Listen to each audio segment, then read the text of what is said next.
Okay, so hey guys, welcome back, and let's go forward with the today's Leetcode daily challenge, and let's see what we've got. And we have minimum index of a valid split, medium question. An element x of an integer array of length m is dominant if it is more than half of the elements of array has value of x. Okay, element is dominant if it is the value of more than half of the element of this array. You are given a zero indexed array such that nums of length n with one dominant element. Okay, we are given an array with one dominant element. The array contains one dominant element. Now you can split nums at an index I into two arrays, but the split is only valid. See, one array is 0 to I, next is I plus 1 to n and minus 1, and that is valid only when I belongs to 0 to n minus 1, correct? And means both the arrays must contain at least one element, and nums have the same. Okay, the dominant element must not change after even now splitting them. Even after splitting, we will get two arrays, and then two arrays will have the same dominant element which was there in the initial original array. So here nums I to j denotes the subarray of nums starting index I ending at j. Okay, fine. Return the minimum index of the valid split. If there is no valid if there is no valid split, then we can return -1. Okay, nice. Just a second, guys.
Okay, yeah.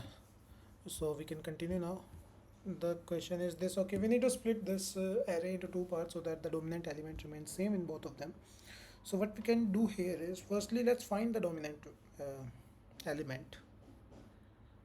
And what can be the dominant element is which has a frequency of more than half of the length of this array, right? We have a frequency here, so we can use a hash map.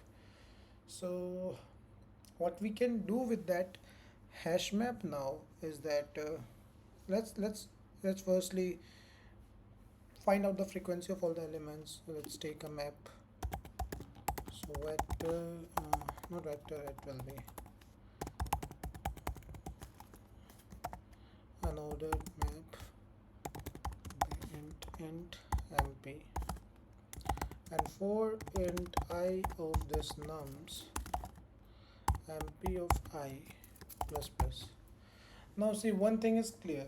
If we have a dominant element in this array, the split will only have that element as dominant if possible. There is no other element which can be dominant in both of them, correct? There will be a single element, because out of six elements, if four positions are covered by a one element, then there is no way that we split it in two arrays and there will be different dominant elements in the both of them. See, there will be a dominant element in both of them which is not the dominant element which was earlier. Like, see, let's take an example here. If we have, let's say, 2 2 4 3 2 2, fine. Let's see if we have this array. Okay, dominant element is 2, we know that. Now we start splitting it. Let's say we split here. What's the dominant element in this part? 2. And what's in that part? 2. Our answer is done. That's the index 0. If we even do it from here, see, my point is that let's say the initially in the original array the dominant element was x, then there is no way that we split this array in two parts and there is some other dominant element in those arrays. That will be x or there will be nothing. That's the only thing possible. Okay, so what we can do here is we have got the frequency of all the elements. Instead of finding the dominant element, we can do one thing here, is that we can take another map. Okay, let's say we have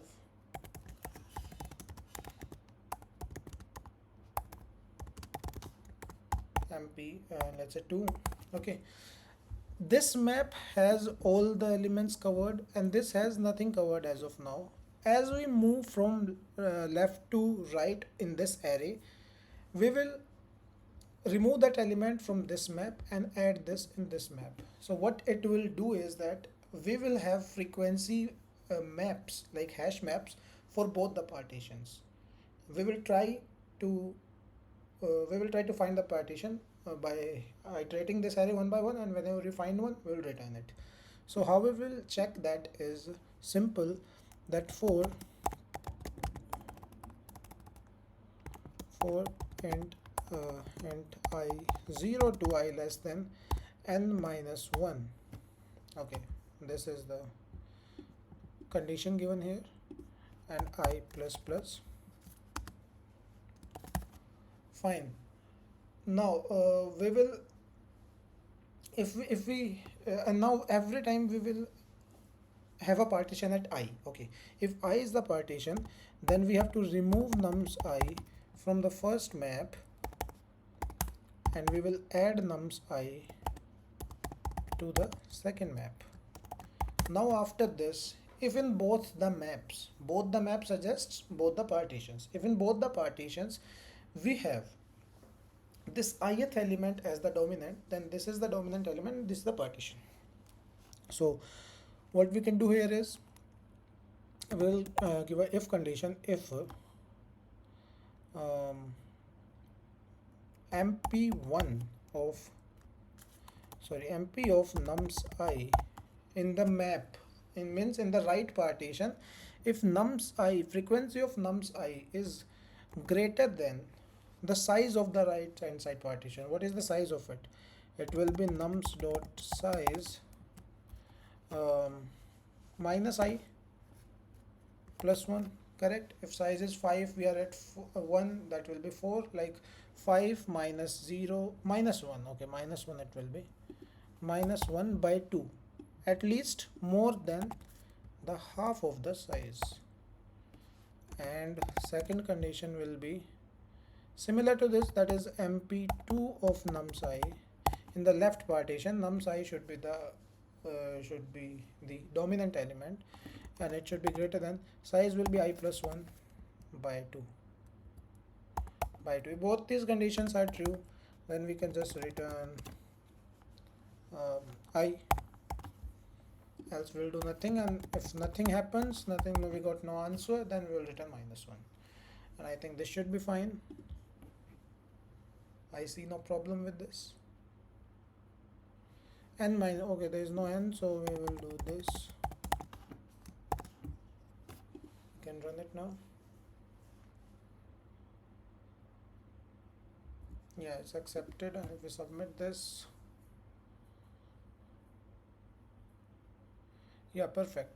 There is another way of doing this, is that we find the dominant element and then in the similar way we do this, but we don't have to find the dominant element. Actually, we don't need to do that, because whatever is the dominant element in the original array, that will be the only possible case. That is the only possible answer if we have an answer. If we do not have, it will be minus 1, but if we have, the dominant element will be same in the original as well as in the both the partitions. Okay, so that's why we do not need to find the dominant element, and that's how we can do this in a simple understandable way. There might be some other solutions to this, some other algorithms of doing this, but I guess that's just good because it works in O of n, big O of n time, and the space is also big O of n, so I don't see any problem with this. Maybe space can be optimized through some algorithm or something which I don't know of, but this is the only solution I'm getting right now in my mind, and it works just fine. Like, it's O of n in linear time it's running, so I don't see a problem. So that's it for the day, and that was the question. Pretty good. Like, yeah, we can say it as a medium. So that's it.